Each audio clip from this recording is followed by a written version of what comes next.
Penolakan Christina meminjamkan uang kepada Yusak berujung dendam tersangka hingga menghabisi nyawa keluarga kakaknya sendiri. Agus Komarudin, Christina, dan dua putranya jadi korban kekejian Yusak hanya karena masalah uang.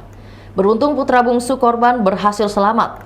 4 hari sebelum pembunuhan itu terjadi, pada Minggu 1 Desember 2024, Yusak berkunjung ke rumah Christina. Ia ingin meminjam uang, namun ditolak mentah-mentah oleh kakaknya. Yusak meminta kakaknya meminjami uang sebesar 10 juta rupiah. Tapi Christina enggan meminjamkan dan meluapkan kemarahan karena utang Yusak yang sebelumnya yakni sebesar 2 juta rupiah belum dibayar. Selain itu, Christina menolak karena tahu adiknya tak punya kerjaan dan pernah meringkuk di penjara atas kasus penjamretan. Penolakan itu menimbulkan dendam di hati Yusak hingga ia pulang ke rumahnya di Kecamatan Pagu dengan perasaan marah. Saat itulah ia merencanakan niat jahatnya.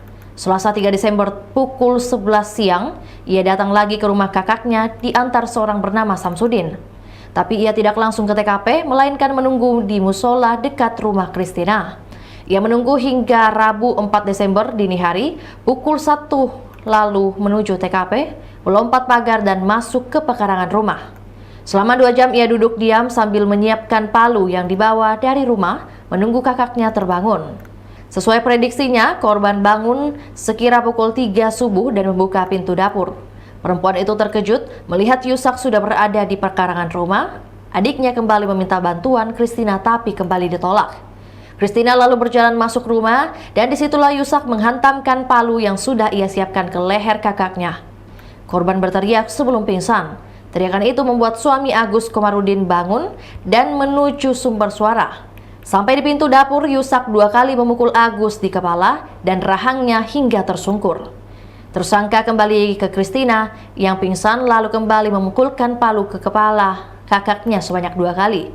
Kemudian menyeret ke tempat suami tergeletak. Keributan di dapur membuat 2 anak korban terbangun. Mereka melihat pamannya memegang palu bersama kedua orang tuanya bersimbah darah. Keduanya lari ke ruang tengah, dikejar Yusak. Putra sulung dipukul 2 kali pada bagian kepala, lalu adiknya di kepala hingga tersungkur.